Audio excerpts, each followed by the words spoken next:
आप देख रहे हैं एसएन। नमस्कार, एसएनसी आवाज में एक बार फिर आपका स्वागत है। मध्य प्रदेश में विधानसभा चुनाव होना है और जैसे जैसे प्रत्याशियों का नाम सामने आ रहा है, एक तरफ आक्रोश भी दिखाई दे रहा है और भाजपा में भी कई ऐसे हैं जो इस्तीफा देकर निर्दलीय चुनाव लड़ने का मन बना रहे हैं। सिंगरौली की सीट पर हर किसी की नजर थी और जब कांग्रेस ने रेणु शाह को अपना उम्मीदवार बनाया तो लोगों को लग रहा था कि एक मजबूत प्रत्याशी मैदान में है और भाजपा को भी अब सोच समझकर अपने प्रत्याशी को उतारना है। और ये उम्मीद की जा रही थी कि 3 बार के जीते हुए विधायक रामलल्लू वैश्य ही इस बार के उम्मीदवार भी होंगे, लेकिन पार्टी ने इस बार दिखा दिया कि स्थितियां बदल भी सकती हैं और इस बार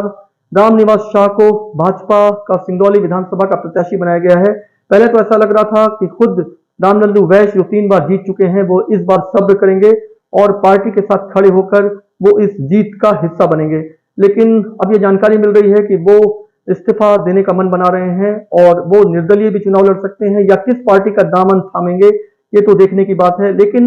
जो खुद लगातार जीत रहे हो और जब असंतोष होता था तो वो कहते थे कि पार्टी के ऊपर कोई नहीं है, पार्टी को अनुशासित होकर उस व्यक्ति का साथ देना चाहिए जिसे उम्मीदवार बनाया गया है और हर हाल में भाजपा को मजबूत करना चाहिए। लेकिन ये तो सिर्फ एक बातों की बात थी। अब वो जिस तरीके से उन्हें उम्मीदवार नहीं बनाया गया है वो खुद भाजपा के वोट बैंक में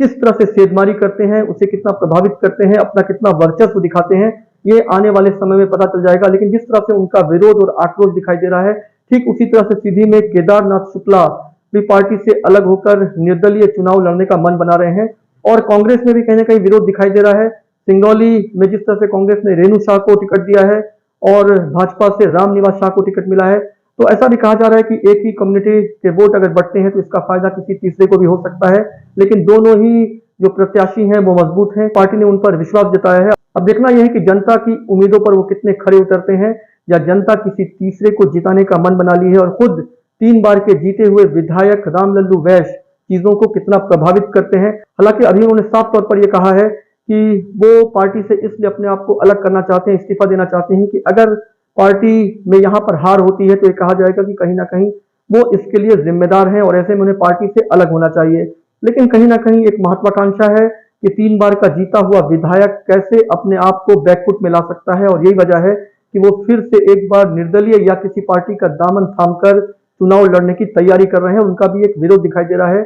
जहां जबलपुर में भी एक बड़ा विरोध दिखाई दिया। इस बार टिकट को लेकर जो उम्मीद पार्टी से जुड़े हुए लोग जो खास तौर से लगातार कई बार विधायक बन रहे थे, उन्हें ऐसा लग रहा था, जो पूर्व विधायक थे उन्हें ऐसा लग रहा था कि पार्टी इस बार भी विश्वास जताएगी। लेकिन पार्टी ने नए लोगों को मौका दिया है, वो लोग जो कई साल से पार्टी के साथ थे, एक बार उन्हें मौका दिया है और अब उनका जो चयन है वो जनता के विश्वास से होकर किसको सत्ता तक पहुंचाती है, ये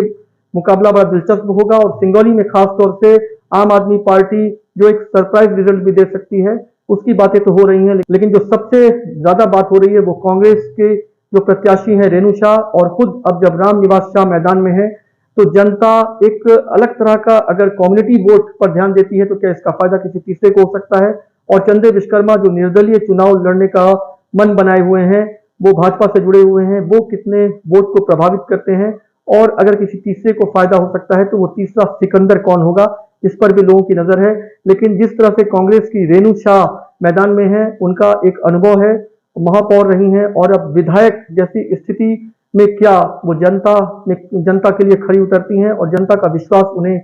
सत्ता सिंहासन तक पहुंचा सकता है, ये देखने की जरूरत है। और खुद सिंगरौली विधायक रामलल्लू वैश्य जो 3 बार के विजेता रहे हैं, सिंगरौली के चाणक्य कहे जाते रहे हैं, उनकी रणनीति किस तरह से होगी और क्या वो अपना दमखम दिखाकर एक बार फिर निर्दलीय या किसी दूसरी पार्टी से जीत तक पहुंच सकते हैं, ये सब आने वाले समय में पता चल जाएगा। लेकिन इस बार का मुकाबला वाकई में कांटों भरा सेज होगा और जो भी जीतेगा ये कहा जा सकता है कि वाकई में वो उस वक्त का सिकंदर है जो इतनी सारी अड़चन दुविधा और सारी चीजों को पार करके जनता के दिलों से होकर उस सिंहासन तक पहुंचा है, जिसके लिए सारे लोग हर तरह की गुणागणित लगाने में पीछे नहीं रहते हैं। अब चलते चलते देवसर विधानसभा की भी बात कर लेते हैं। वहां पर सुभाष वर्मा को लेकर काफी बातें हो रही थी और ऐसा लग रहा था इस बार उन्हें टिकट नहीं मिलेगा और ठीक वैसे ही हुआ। एक बार फिर से पार्टी और जो जनता का विश्वास है वो राजेंद्र मेश्राम के साथ है। अब देखना है कि वो जीत के कितने करीब पहुंच सकते हैं, क्योंकि कांग्रेस ने भी इस बार वंशमणि को मैदान में उतारा है और वो भी काफी दिग्गज रहे हैं और उन्होंने भी जीत का स्वाद चखा है। ऐसे में ये भी मुकाबला काफी दिलचस्प होगा। तो जिस तरह का विरोध दिखाई दे रहा है उसके बाद कौन जीतकर एक इस सीट तक पहुंचता है, कौन मुकद्दर का सिकंदर होगा, ये तो दिसंबर में जब ईवीएम अपना राज उगलेगा तो पता चलेगा। अभी जिस तरह की चीजें आ रही हैं और जनता उस गेंद को थामकर उछालकर किसे सत्ता तक पहुंचाती है, इस पर हर किसी की नजर होगी। एसएनसी आवाज के साथ सैफी अब्बास।